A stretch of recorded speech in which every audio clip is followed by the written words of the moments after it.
আকাশবাণী কলকাতা গ্রামীণ সংবাদ পড়ছি সুমন মুখোপাধ্যায়। মুর্শিদাবাদ জেলার 4,841 জন ছাত্রছাত্রীর অ্যাকাউন্টে রাজ্য সরকারের ট্যাবের টাকা দুবার করে ঢুকে যাওয়ায় শোরগোল পড়েছে। এই জন্য প্রায় 4,84,00,000 বাড়তি টাকা উদ্ধার করতে তৎপর হয়েছে জেলা শিক্ষা দপ্তর। এদিকে জেলার বেশ কয়েকটি স্কুলের পড়ুয়াদের টাকা পড়শি রাজ্য ঝাড়খণ্ডের বিভিন্ন অ্যাকাউন্টে চলে গেছে বলেও খবর মিলেছে। অন্যদিকে ট্যাবের টাকা না পাওয়া পড়ুয়া ও তাদের পরিজনদের মধ্যে বিক্ষোভ দানা বেঁধেছে। জেলার বিভিন্ন জায়গা থেকে দফায় দফায় বিক্ষোভ পথ অবরোধের খবর মিলেছে। এইসব ঘটনায় জেলা শিক্ষা দপ্তরের ভূমিকা নিয়েও প্রশ্ন উঠেছে। দুবার করে পাওয়া পড়ুয়াদের টাকা ফেরত দিতে জেলা শিক্ষা দপ্তর নির্দেশ জারি করেছে। মেদিনীপুর শহরে মেয়াদ উত্তীর্ণ ওষুধ দেওয়ার অভিযোগ উঠেছে পুরসভার স্বাস্থ্য বিভাগের বিরুদ্ধে। জানা গেছে 11 নম্বর ওয়ার্ডের বাসিন্দা চণ্ডীপ্রসাদ দত্ত পুরসভার নির্দিষ্ট হাসপাতালে ডাক্তার দেখানোর পর ওষুধ নিতে গেলে তাকে মেয়াদ উত্তীর্ণ ওষুধ দেওয়া হয়। বিষয়টি জানাজানি হতেই পুরসভার পক্ষ থেকে ভুল স্বীকার করে সঠিক মেয়াদের ওষুধ বিতরণ করা হয়।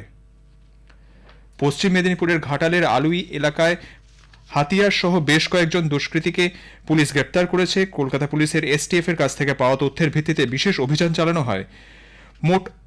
কলকাতা পুলিশের এসটিএফ এর কাছ থেকে পাওয়া তথ্যের ভিত্তিতে বিশেষ অভিযান চালায় মোট 13 জনকে গ্রেপ্তার করা হয়েছে। উদ্ধার করা হয়েছে 3টি আগ্নেয়াস্ত্র, 10 রাউন্ড কার্তুজ, গ্যাস কাটার এবং ছুরি। এরা ডাকাতির উদ্দেশ্যে জড়ো হয়েছিল বলে পুলিশ সূত্রে জানা গেছে। পশ্চিম মেদিনীপুরের পুলিশ সুপার ধৃতিমান সরকার জানিয়েছেন, ধৃতরা অধিকাংশই বিহারের বাসিন্দা।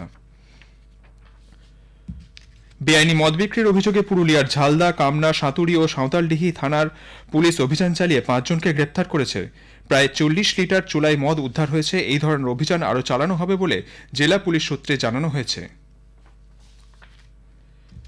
পূর্ব মেদিনীপুর জেলার মেচেদার বিদ্যাসাগর স্মৃতি ভবনে দুদিনের মানবাধিকার বিষয়ক কর্মশালা অনুষ্ঠিত হয়েছে। মানবাধিকার সংগঠন সিপিডিআরএস এর উদ্যোগে মানবাধিকার আন্দোলনের ইতিহাস ও নতুন ফৌজদারি আইন নিয়ে রাজ্য কর্মশালা চলে 16 এবং 17 তারিখ। দক্ষিণবঙ্গের বিভিন্ন জেলা থেকে 2 শতাধিক প্রতিনিধি আলোচনায় অংশগ্রহণ করেন।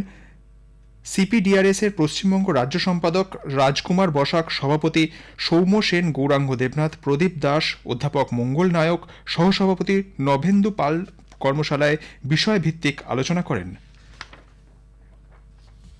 গ্রামীণ সংবাদ এখনকার মতো এখানেই শেষ হলো।